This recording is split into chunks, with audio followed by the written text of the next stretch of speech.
오늘은 마태와 복음 네 번째 시간입니다. 나는 주 예수의 노예입니다라는 제목으로 하나님 말씀을 증거하도록 하겠습니다. 여러분, 오늘 설교 제목이 좀 껄끄럽게 그리고 부담스럽게 들리시죠?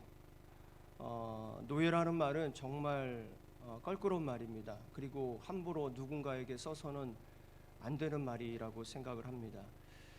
그래서 오늘 말씀 제목처럼 나는 주 예수의 노예입니다라고 하는 이 말은 듣기에 굉장히 불편하게 여겨질지도 모르겠습니다.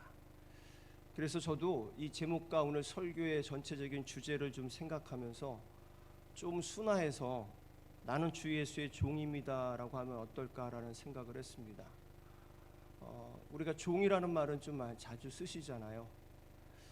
그러나 여러분, 노예라는 말이 듣기 싫고 탐탁하지 않은 말이지만 예수님과 성도의 관계를 가장 정확하게 표현하는 말이라는 것을 오늘 말씀을 통해서 여러분 깨닫게 될 것이라고 믿습니다.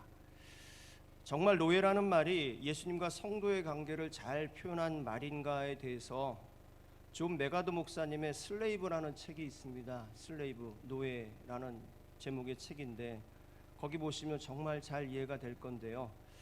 꼭 여러분 읽어보셨으면 하는 추천도서로 이 시간 여러분에게 추천합니다.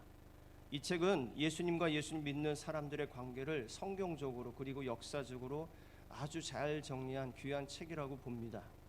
이 슬레이브에 보면 예수님을 믿었던 초대교회 성도들 중에 가장 많은 비율을 차지했던 사람들이 누구냐? 바로 로마 제국의 노예 신분들이었다는 것입니다. 그리고 이들로 인해서 예수님과 성도의 관계가 아주 명확하게 교회 안에서 잘 자리 잡게 되었다는 것입니다. 예수님 당시에 노예와 종의 핵심적인 차이가 뭐냐면 그걸 좀 알면 좋겠는데, 종은 고용된 존재입니다. 내가 돈을 주고 고용하는 겁니다. 그리고 노예는 어떤 존재냐면 소유된 존재입니다. 그러니까 노예는 주인의 소유물입니다. 소유물. 그러니까 종이라고 하는 존재는 고용되었기 때문에 얼마든지 해고도 하고 자기가 싫으면 나갈 수도 있는데 노예는 그럴 수가 없습니다. 존 메가더 목사님의 이 성경 연구에 따르면 예수님의 예화나 비유를 말씀하실 때 당시에 이 노예라는 개념을 통해서 복음의 메시지를 선언했다고 우리에게 알려주는데요. 여러분, 당시의 노예들은 여러분 잘 들어보시면 예수님의 비유 속에 나와 있는 사람들입니다. 들과 밭에서 일을 했던 사람들이고 포도원에 소출을 거두어 드렸던 사람들이고 혼인잔치가 열리면 손님들을 초대하러 나갔던 사람들입니다. 자, 어떠십니까? 예수님의 비유 속에 나왔던 인물들이죠. 그리고 신약 성경에 보면 가정 내 일을 감독했던 사람, 가정교사들, 초등교사들 이런 이름으로 나오고 주인들의 가족들을 특별히 돌보는 사람들이기도 했습니다. 그래서 신약 성경의 여러 곳에 이름들이 나오는 사람들 중에는 바로 이 노예 신분의 출신들이 굉장히 많았다고 하는 겁니다. 그러니까 여러분, 우리가 종으로 번역하고 있지만 성경엔 종이라고 번역하고 있지만 사실 노예로 번역하는 것이 더 정확하다고 하는 겁니다. 이 존 메가더 목사님은 이 슬레이브에서 우리 성도와 예수 믿는 성도와 노예의 공통점이 몇 가지가 있다고 하면서 얘기를 해주는데, 여기서 제가 다 말씀을 드릴 수는 없고요. 기니까 오늘 본문과 관련해서 딱 한 가지만 말씀을 드릴게요. 먼저 노예는 어떤 존재냐면 전적인 소유권이 주인에게 있고 그리고 주인에게 전적으로 복종해야만 했습니다.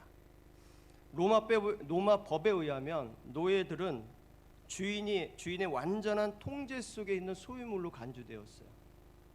그러니까 주인이 통제할 수 있는 존재라는 거예요. 여러분, 주머니 속에 뭐가 있습니까? 혹시 지갑 같은 거 있습니까? 제가 주머니 속에 지금 동전이 좀 몇 개가 있는데요. 요즘에는 5원짜리 10원짜리 거의 사용하지 않잖아요. 이 주머니 속에 있는 동전과 같은 존재가 바로 노예라는 것입니다. 그래서 제가 귀찮으면, 제가 돈 많은 사람이 어때요? 이 10원짜리 하나 주머니 속에 귀찮으니까 버려버릴 수도 있잖아요. 그런 존재가, 내가 마음대로 주물럭거릴 수 있는 존재가 바로 노예라고 하는 것입니다. 이해가 되시죠? 어떤 존재인지. 여러분, 아울러 로마 시대 노예들을 연구한 내용에 보면 이런 내용들이 있습니다. 노예들은 주인의 말 외에는 어떤 법도 몰랐다. 그러니까 노예에게 법은 뭐냐면 주인의 말을 듣는 거예요. 그리고 그들은 아무런 권리도 없었고 완전히 주인의 소유물이었다, 이렇게 얘기를 하고 있습니다. 자, 그럼 성도들은 어떤 사람들입니까? 우리 크리스천들은 어떤 사람들입니까? 계시록 22장 3절과 4절에 보면 영생의 길에 들어선 성도들은 영원히 주님의 종이 되어서 섬길 것이라고 말씀하시는데, 그 가운데 이런 내용이 나옵니다. 그의 이름도 그들의 이마에 있을 것이다. 그의 이름이 누구의 이름입니까? 예수 그리스도 이름이 그들의 성도들의 이마에 있을 것이라고 이렇게 얘기를 합니다. 여러분, 예수님 당시에 어떤 이름이 새겨졌다고 하는 것은 그 이름을 새긴 사람들의 소유권이라는 것입니다. 소유물이란 얘기입니다. 그러니까 성도의 이마에 예수 그리스도 이름이 새겨져 있다고 하는 말씀은 크리스천은 누구의 사람이라는 거예요? 예수님의 사람이다. 그리스도의 이름이 새겨진 사람들, 그분의 영원한 소유물이라고 하는 것을 말씀해 주고 있는 겁니다. 우리 크리스천은 주님의 전적인 소유권 아래 놓여져 있는 사람들이란 얘기죠. 그러니까 여러분 어떻습니까? 우리가 예수 그리스도께서 우리의 새로운 주인이 되신 거예요.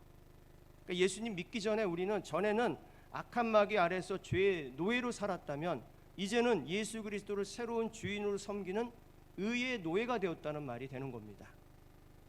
자, 그래서 로마법에 의하면 이 노예들에게 허락된 것은 단 한 가지밖에 없습니다. 노예의 권리는 단 한 가지밖에 없는데, 그게 뭐냐면 주인을 향한 무조건적인 복종입니다. 그겁니다. 그거 하나밖에 없어요. 마찬가지로 그리스도의 소유가 된 크리스천들은 전적인 소유권이 누구에게 있는 겁니까? 우리 주님께 있는 거죠. 그럼 우리에게 있는 권리는 뭐가 있습니까? 주님께 무조건 복종하는 거란 말입니다. 이것이 초대교회 성도들 가운데 이게 너무나도 잘 자리매김되어 있었어요. 그래서 예수님과 이 성도의 관계를 잘 알았던 바울은 고린도 교회 성도들에게 이렇게 말하잖아요. 너희는 값으로 산 것이 되었으니 그런즉 너희 몸으로 하나님께 영광을 돌리라. 너희는 값으로 샀대요. 이제 노예가 됐다는 겁니다. 그런즉 너희 삶으로 하나님께 영광을 돌리라고 얘기를 하고 있단 말입니다. 자, 오늘 말씀의 본문을 한번 보십시오. 우리는 보통 백부장의 종을 고치는, 하인을 고치는 이야기다 이렇게 우리가 얘기를 하잖아요. 그러나 오늘 본문에 나오는 백부장의 종을 고치는 이야기는 누구를 고치는 이야기입니까? 종이 아니라 노예를 고치는 이야기란 말입니다. 이게 더 정확한 표현이에요. 참고로 여러분이 이제 성경을 읽을 때 종이란 말이 나오면 그냥 종으로 읽지 마시고, 오늘 말씀을 들었으니까 무엇으로 읽는 게 더 정확하게 복음 안에서 그 성경을 읽는 것이 될까요? 노예라는 말로 읽으면 더 정확하다는 얘기입니다. 그래서 노예라는 말로 읽을 때 복음 안에서 성경을 더 깊이 이해할 수 있게 된다는 것을 참고로 알아두셨으면 좋겠습니다. 이제 종은 노예라고 일과할 개념을 가지고 오늘 말씀을 한번 보시겠습니다. 오늘 말씀은 예수님께서 이제 누구를 고치시는 이야기예요? 백부장의 노예를 고치는 이야기입니다. 노예를 고치는 이야기. 근데 특이한 점이 있어요. 백부장의 노예의 믿음 때문에 기적이 일어난 것이 아니라 누구의 믿음 때문에 기적이 일어났어요? 백부장의 믿음 때문에 기적이 일어났다는 거예요. 자, 오늘 예수님께서 이 백부장의 믿음이 얼마나 대단한지 좀 심할 정도로, 과할 정도로 이렇게 표현하셨어요. 10절에 보시면 이스라엘 중에 아무에게서도 이만한 믿음을 보지 못했다. 이스라엘 사람들 중에 그 믿음 좋다고 자기들이 자부했던 사람들 중에 이만한 믿음이 없었다는 거예요. 과연 백부장의 믿음이 어느 정도였기 때문에 이렇게까지 칭찬하신 것일까? 여러분, 백부장의 믿음은 이렇게 얘기할 수 있습니다. 예수님 앞에서 자신의 자리를 알았던 믿음, 자기의 정체성을 알았던 믿음이라는 거예요. 여러분, 세상에서도요, 자신이 있어야 될 자리가 어디인지, 자기 정체성이 무엇인지를 아는 사람을요, 지혜로운 사람이라고 얘기합니다. 내가 무엇을 해야 되는지, 내 자리가 어딘지, 내가 어떤 존재인지 그냥 흐리멍텅하게 살아가는 사람들을 지혜롭다고 하지 않습니다. 그렇죠? 하물며 예수님 앞에서 자신이 있어야 될 자리가, 내가 어떤 존재인지를 아는 것이 얼마나 중요하겠습니까? 오늘 백부장이 어떤 식으로 자신의 정체성을 예수님께 고하고 있는지를 한번 보십시오. 여러분, 백부장은 누구죠? 백부장이라는 말이 100명 정도 거느리는 군인이라는 얘기잖아요. 여러분, 군인은 어떤 환경 속에 사는 사람들입니까? 상하관계가 분명하죠. 서열이 있단 말입니다.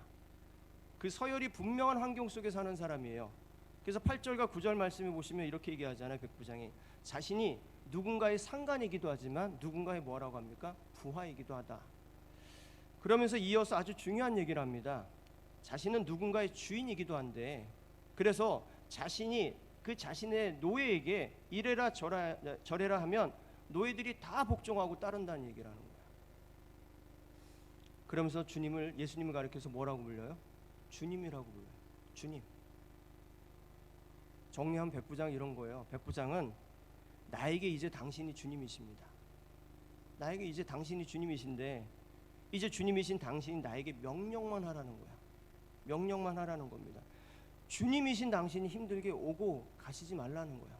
어떻게 주님이신 당신이 이 노예의 신분인 내 집에 들어올 수 있겠냐는 거예요. 백부장은 주님이신 예수님이 명령만 하셔도 자신의 노예가 다 고쳐질 것이니 여기서 말씀만 하시라는 거예요. 그럼 된다는 거예요. 여러분, 지금 백부장이요, 예수님 앞에서 자신을 무엇라고 여기고 있습니까? 자기의 정체성을 지금 뭐라고 하는 겁니까? 예수님이 주인이시고 나는 노예입니다. 나는 노예 같은 존재입니다라고 말하고 있는 거예요. 여러분, 예수님을 곁에서 졸졸 따라갔던 제자들이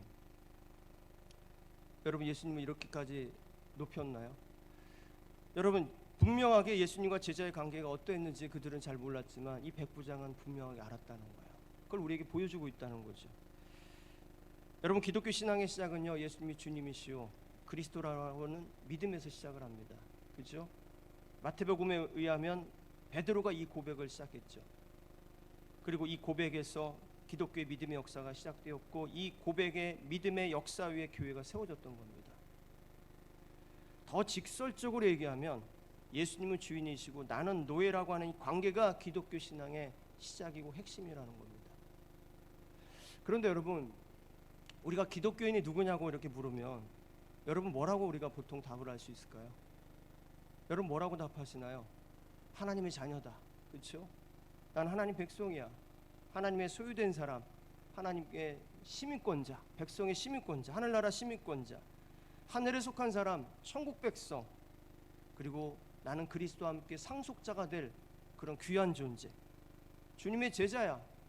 그리고 좀 더 낮추면 나는 종이야, 나는 교인이야, 성도야. 여러 가지 이름들이 있잖아요. 여러분은 어떻게 여러분을 불러주길 원하십니까? 우리는 아이들에게 보통 넌 하나님의 자녀야, 넌 하나님의 딸이야, 아들이야 이렇게 불러주죠. 넌 노예야 이러면 어떻게 됩니까? 옆에 듣고 있던 엄마가 화가 나서 우리 교회 안 보낼 거예요. 그렇죠? 여러분, 내가 듣기 좋아하고 듣기 불편하지 않은 말이면 다 괜찮겠죠. 그렇죠? 여러분, 앞에서 말씀드린 이름들은 틀림없는 기독교인이 누구냐에 대한 것을 얘기해 주는 말들입니다. 이름들입니다. 그러나 여러분, 세상의 이치가 그렇잖아요. 영적인 이치도 그렇거든요. 기본과 바탕이 잘못되면 아무리 좋은 것일지라도 병들고 썩고 어긋나게 되어 있습니다. 교회가 기본이 잘못되어 있으면 아무리 겉이 좋아 보일지라도 썩고 병들고 무너지게 되어 있잖아요. 여러분, 다시 한번 예수님은 누구이십니까? 주님이시죠. 그럼 주인이란 말입니다. 그럼 기독교인의 첫 번째 가는 정체성은 무엇입니까? 예수님은 주인이시고 나는 노예라는 얘기입니다. 그게 성경적인 겁니다.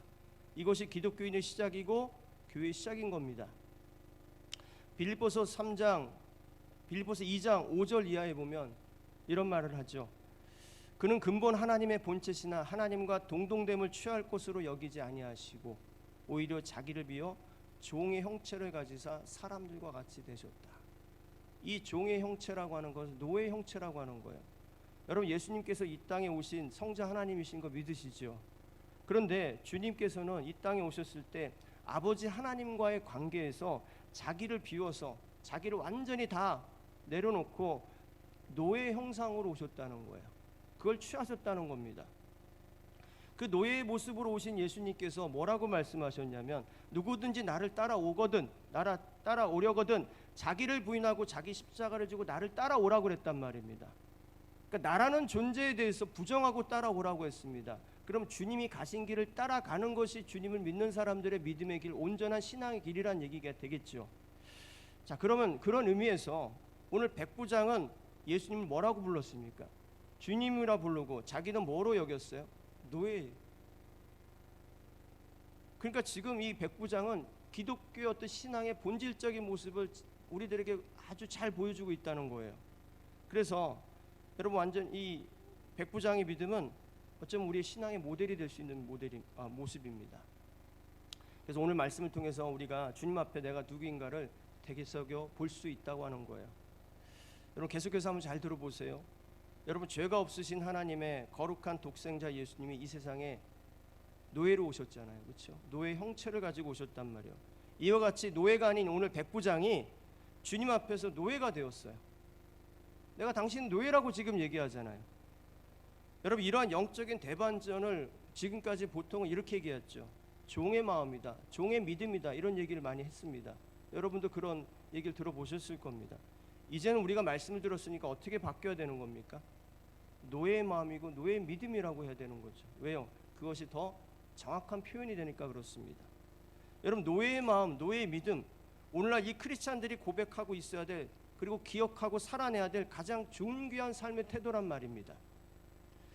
그런데 우리가 그렇잖아요. 노예가 뭐냐? 그렇죠? 아까도 얘기했지만 우리 아이들에게 너는 예수님의 노예야 그러면 듣고 있던 엄마 아빠가 기분 나쁠 거란 말입니다. 여러분도 제가 교회 오는데 인사할 때마다 당신은 주님의 노예입니다 이러면 얼마나 기분이 안 좋겠죠. 자, 그래서 우린 뭐라고 그래요? 아주 멋진 말들을 하잖아요. 나는 하나님의 왕자야, 하나님의 공주야, 나는 하나님의 아들 딸이야, 나는 구원받은 존귀한 존재라고 선언합니다. 그러면서 우리가 하나님 앞에 뭘 요구하냐면 그에 걸맞는 삶을 살게 해달라고 찾고 구하고 두들기죠. 그런 수많은 메시지들이 우리 주변에 넘쳐나고 있습니다. 당신은 하나님의 아들이고 딸이고 왕자고 공주고 존귀한 존재니까 그에 걸맞는 삶을 살아야 되는 거 아니야? 그렇게 성공하고 번영해야 되는 거 아니야? 누가 아니랍니까? 맞죠? 골백 번 죽었다 깨어나도 맞는 소리죠. 나는 하나님의 존귀한 사람입니다, 나는 하나님의 아들입니다. 우리 그렇게 찬양도 하고 감사해 하잖아요. 그런데 정말로 우리 크리스찬들이 누구인지 기본을 가지고 있냐는 거예요. 바탕을 가지고 그 얘기를 하고 있냐는 거예요. 여러분 그렇게 내가 하나님의 존귀한 존재다, 우리는 하나님의 놀라운 성공하는 존재다, 그렇게 얘기하면서 달려온 교회들과 성공한 크리스찬들이 과연 지금 무엇을 하고 있냐는 거예요. 무엇을 하고 있을까요? 이번 주에 저를 찾아오신 어떤 분이 저에게 이런 얘기를 했어요. 목사님, 점점 이 땅에 교회라는 건물만 남고 주님을 믿는 사람들은 사라져가고 있는 것 같다. 교회만 남는다는 거죠. 주님을 믿는 사람들은 사라져가고 있어요. 여러분 교회 건물만 남으면 그거 어떻게 해야 됩니까? 사람들은 없어요.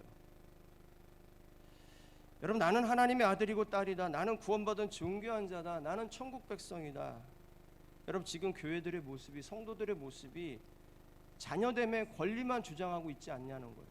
난 하나님의 자녀야, 그 권리만 지금 주장하고 있지 않냐는 거예요. 주여 주여 아멘 아멘 하면서 눈물 콧물 다 흘리면서 매달린 이유가 뭘까요? 기도원 같은 데 가면 막 눈물 콧물 흘리면서 어디 집회 가면 막 아멘 아멘 하면서 매달리잖아요.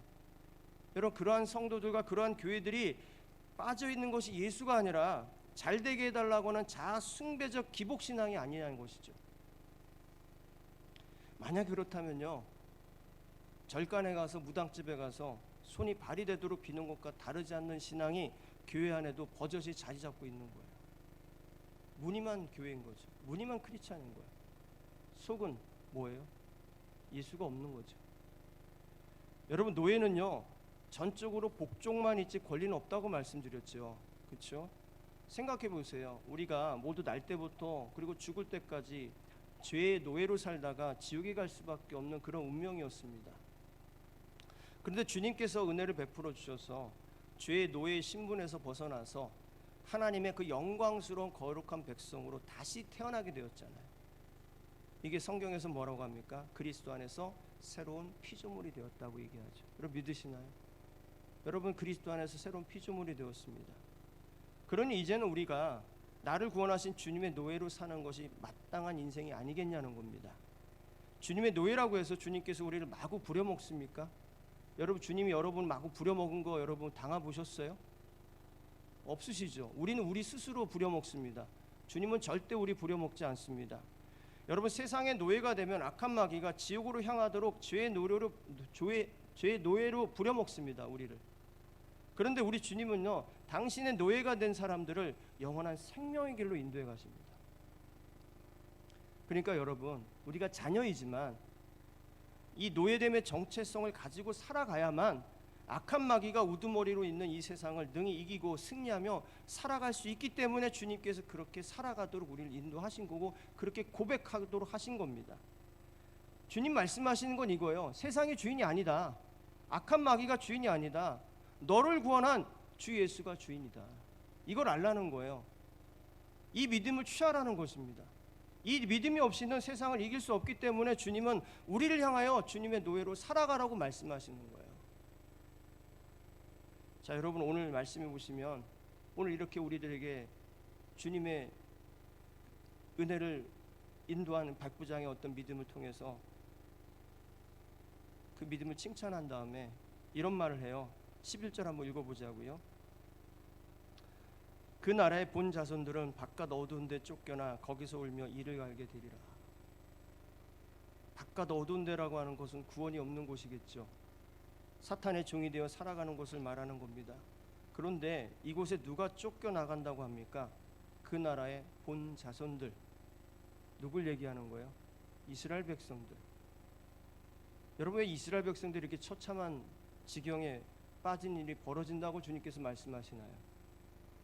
이스라엘 백성들이 가지고 있는 생각이 뭐였습니까? 나는 선민이다, 나는 하나님의 백성이다라고 하는 뿌리 깊은 믿음이 있었습니다. 너무도 귀하고 복된 믿음이죠. 우리도 가지고 있잖아요. 나는 선택받은 사람이다, 하나님의 자녀다, 하나님 백성이다. 다르지 않아요. 그런데 이 믿음이 이스라엘을 병들게 만들었어요. 죽은 믿음, 생기를 잃은 믿음이 되어버리게 만들었어요. 그리스도가 이 땅에 오셨지만 알아보지 못하는 썩고 병든 믿음이 되었다는 것입니다. 내가 선민이니까, 나는 하나님의 고귀한 자녀이니까 거기에 걸맞는 대우를 해달라는 거예요. 그런데 메시아라고 오신 분이, 그리스도라고 오시는 분이 어디에 달려 죽었습니까? 십자가에 달려 죽었어요. 그리고 나서는 그 십자가가 복음이래요. 여러분, 세상에 십자가를 복음이라고 하는 데가 어디 있습니까? 여러분이 선민이고 여러분이 귀한 하나님의 아들, 딸인데 그 십자가가 복음이랍니다. 그걸 믿어야 된답니다. 그렇게 살아야 된답니다. 여러분, 이게 용인이 됩니까? 납득이 됩니까? 그들은 그걸 받아들일 수 없었어요. 우리는 어떠냐는 거죠. 여러분, 이스라엘 백성들처럼 썩고 병든 신앙을 가진 사람들이 특징이 있습니다. 뭐냐면 노예의 믿음은 찾을 수 없다는 거예요. 다 자기가 주인이에요. 다 자기가 주인인 겁니다. 다 주님을 이리로 오라고 하고 저리로 가라고 하는 식이죠. 무조건 자기를 지지해 주는 것이 진짜 주님이라고 믿어요. 내 기분, 내 만족이 채워지지 않으면 분개합니다. 그리고 주님께 등을 돌려버리는 것을 당연한 신앙의 권리처럼 여겨요. 여러분, 이렇게 썩고 병든 신앙으로 살아가는 사람들이 많은 시대 속에서 이 백부장의 믿음이 오늘 우리들의 믿음이 되기를 과연 얼마나 많은 사람들이 소망하며 살아가고 있을까요? 여러분, 백부장의 믿음은 이런 거잖아요. 주님이 가라 하니까 가고, 오라면 오고, 죽으라면 죽고, 살라면 살라는 믿음이에요. 노예의 믿음이었단 말입니다. 주님과 주님을 믿는 사람들이 관계를 잘 이해한 사람들이라면 이런 백부장과 같은 믿음의 역사를 내 삶 속에서 일어나야 된다고 믿고 또 따라가려고 할 것입니다. 오늘 이 시간 이 자리에 예배하는 여러분들이 그런 신실한 믿음의 사람들이라고 저는 믿습니다. 그럼 우리 백부장의 이 믿음이 실제로 나의 삶에서 좀 나타나야 될, 어떻게 나타나야 되는지 좀 성경에서 답을 좀 찾아보는 시간을 갖겠습니다. 이 부분 말씀드리고 오늘 말씀을 정리하겠습니다. 여러분, 성경에 보면 300데나리온이나 하는 향유를 깨트려서 예수님 몸에 부은 사건을 여러분 기억하십니까?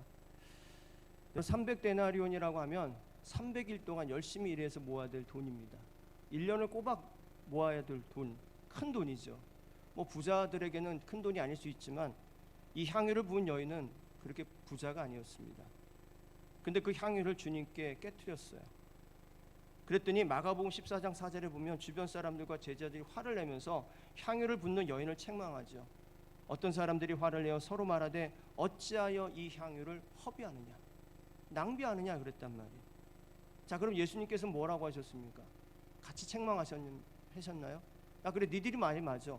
야, 어떻게 300데나리온이나 하는 이 향유를 야, 내가 아무리 좋다고 해도 나한테 붓냐, 뭐 이렇게 해서 막 책망하셨을 것 같은데, 예수님 뭐라고 하셨냐면 그 여인이 힘을 다하여 당신의 장례를 준비한다고 말씀하시고 칭찬하셨어요. 그러니까 십자가의 죽음을 준비한다고 말씀하셨어요. 그리고 말씀하시기를 내가 진실로 너희에게 이르노니 온 천하에 어디서든지 복음이 전파되는 곳에는 이 여자가 행한 일도 말하여 그를 기억하리라. 복음이 전파되는 곳마다 이 여인이 행한 일이 기억되고 전파될 거라고 얘기해요. 오늘 이 시간에도 여러분 듣고 있잖아요. 기억하고 있잖아요. 여러분 보시면 예수님께서 말씀하시는 것이 뭐냐면 왜 이 주님이 낭비한 것을 칭찬하셨을까? 여러분 잘 생각해 보시면 이 낭비라는 말은, 허비라는 말은 원어적으로 쓸모없게 만들다는 뜻이거든요. 쓸모없게 만들다. 그러니까 주님이 원하시는 쓸모없게 만드는 일, 허비하는 일, 낭비가 있다는 거예요. 주님이 원하시는 쓸모없게 하는 일이 무엇일까요? 그것을 칭찬하신 거거든요. 여러분 우리가 다시 우리가 죄에 놓여 있다는 것을 기억해내야 합니다. 여러분 예수님의 십자가 복음은요, 우리가 죄의 노예로 있을 때 그 상태, 그 정말 지옥에 갈 수밖에 없는 그 상태에서 해방시켜 주신, 뭐라 인간의 말로는 표현할 수 없는 한량한 없는 은혜이죠. 그죠? 여러분 그 받은 은혜보다 아끼는 것이 있습니까? 그러면 그것을 쓸모없게 만들라는 겁니다. 그걸 깨트리라는 겁니다. 그걸 버리라는 얘기입니다. 아니 그 은혜보다 큰 게 있냐고요? 그 은혜보다 큰 게 있기 때문에 이 자리에 나온 겁니까? 아니면 없기 때문에 이 자리에 나온 겁니까? 여러분 그런데 우리 한번 생각해 보세요. 그 비싼 향유를 주님께 부었던 그 마리아가 갈등이 없었을까요? 여러분 이 향유라고 하는 걸 생각하면 보통 결혼 예물과 같은 건데 자신의 미래를 위한 준비물이었다는 것이죠. 그런데 마리아는 그런 겁니다. 내가 죄인이었는데 나를 하늘의 귀한 존재로 여겨주시고 너무나도 나를 복되게 만들어주신 이 주님께 마리아는 뭔가 전심으로 온 힘을 다했다고 그랬잖아요. 온 힘을 다해서 부었다고, 전심으로 뭔가 해주고 싶었던 거예요. 근데 내 삶의 주변을 찾아보니까 딱 하나밖에 없어요. 향유밖에 없었던 거예요. 가장 귀한 거, 내 미래고 소망이 담겨질 수 있는 그 향유. 여러분이라면 어떻게 하시겠습니까? 여러분 우리는 주님 부르신 날까지 이 마리아와 같은 갈등 앞에 놓일 때가 참 많을 겁니다. 저걸 깨트려서 내가 주님을 위해서 써야 되나? 내가 주님을 위해서 뭘 해야 되지? 우리는 늘 갈등 앞에 놓일 겁니다. 그때마다 여러분 인생에서 가장 가치 있는 것이 무엇인지 물어보시길 바랍니다. 내 인생에서 가장 가치 있는 것은 여러분 예수님밖에 없다는 고백이 나오기를 간절히 소망합니다. 여러분 예수님이라면, 그리고 예수님 나의 주님이시라면 나는 기꺼이 내가 가장 아끼고 애지중지하는 것을 깨뜨릴 수 있어야 된다는 겁니다. 왜냐하면 내가 소중히 여기는 것은 예수님이시고 그 예수님이 또한 내 인생의 주님이시기 때문에 그렇습니다. 그러면 그것보다 앞선다면 뭐가 되는 거예요? 그게 주인인 거죠. 여러분 오늘 말씀의 백부장은요, 자신의 신분을 과감히 주님 앞에 깨뜨려 버렸어요. 그 당시에선 상상할 수 없는 일을 이 백부장은 해냈단 말입니다. 그랬더니 어떤 일이 벌어진 거예요? 놀라운 회복과 치유 역사가 일어났던 거죠. 여러분 여러분의 삶에도 회복과 온전한 어떤 치유요, 그리고 주님이 주신 은혜가 풍성하길 원하십니까? 그렇다면 여러분 지금 꽉 붙들고 있고 움켜쥐고 있는 거, 그런데 그게 예수님을 믿고 예배하는 삶보다 앞서 있다면 그것을 깨뜨릴 수 있어야 된다는 거예요. 근데 그건 깨지는 않겠고, 이거는 난 버리지 못하겠고, 그러면서 나는 은혜는 받고 싶고 회복하긴 원하고 치유받긴 원하고, 이건 교만이죠. 여러분 오늘 말씀을 준비하면서 저도 그랬습니다. 얼마 전에 있었던 일과 좀 겹치면서 저는 저의 이 목회 자리가 저의 미래를 보장해 줄 것이라고 움켜쥐고 있는 그런 자리라는 것을 그럴지 모른다는 생각을 하게 됐어요. 이게 향유구나, 이게 나의 신분이구나. 지금 제 나이가요 뭐 많지는 않지만 어떤 나이로 들어가고 있냐면 우리 교회보다 더 크고 조건이 좋은 곳에서 이렇게 손을 내밀면 유혹받기 쉬운, 참 그런 쉬운 때입니다. 명예와 권세가 탐나는 때이고요. 거기에 취약한 때입니다. 체면도 있고 자존심을 좀 세우고 싶은 때잖아요. 그렇지 않습니까? 여기 나이 들어가신 분들, 나이가 들어가면 내 명예와 권세가 좀 있었으면 좋겠고, 체면과 내 자존심을 세우고 싶은 어떤 자리에 내가 떡하니 갔으면 좋겠고, 만약에 이 교회의 주인이 나라는 생각을 했다면 얼마든지 그런 유혹을 뿌리치지 못하고 갈 수 있었을 겁니다. 그런데 결코 이 교회 주인은 제가 아니더라고요. 여러분도 아닙니다. 이 교회 주인은 우리 주님 예수님이십니다. 저는 이 교회 주인이신 예수님 노예일 뿐이죠. 그렇지 않나요? 그럼 여러분, 노예는 어떻게 하지만 살 수 있어요? 순종해야만 살 수 있죠. 복종해야만 살 수 있습니다. 노예인 제가 무슨 권리로, 노예는 권리가 없다고 했습니다. 무슨 권리로 주님의 핏값으로 사신 교회를 내 마음대로 주물럭거릴 수 있겠습니까? 여러분은 어떠십니까? 여러분이 향후가 있습니까? 깨트려야 될 신분이 있습니까? 아니면 무엇을 가지고 계십니까? 지금 여러분의 삶의 자리에 주인이신 예수님보다 더 애지중지하는 것이 있다면 깨트리십시오. 굳이 애써서 우리 이렇게 내 자신을 속일 때도 있고 핑계를 댈 때도 있습니다. 내가 더 신앙생활 잘하려고, 앞으로 더 잘해보려고 이거 붙들고 있는 거다. 그런 거 어쩌면 나를 속이는 거고요, 나를 합리화시키는 겁니다. 지금 깨뜨리지 못하면요, 나중에는 정말 보물단지가 돼서 도저히 깨뜨릴 용기가 나지 않을지도 모릅니다. 차라리 지금 깨뜨리는 것이 더 주님 앞에 신실한 믿음으로 살아갈 수 있는 길인 것입니다. 아무쪼록 여러분, 저와 여러분 모두가, 우리 모두가 나는 우리 주님 예수님께 순종해야만 살 수 있다, 그런 영적 노예라고 하는 것을 기억하시고 주 예수님만으로 충분한 믿음의 삶을 살아낼 수 있기를 주의 이름으로 간절히 축원합니다.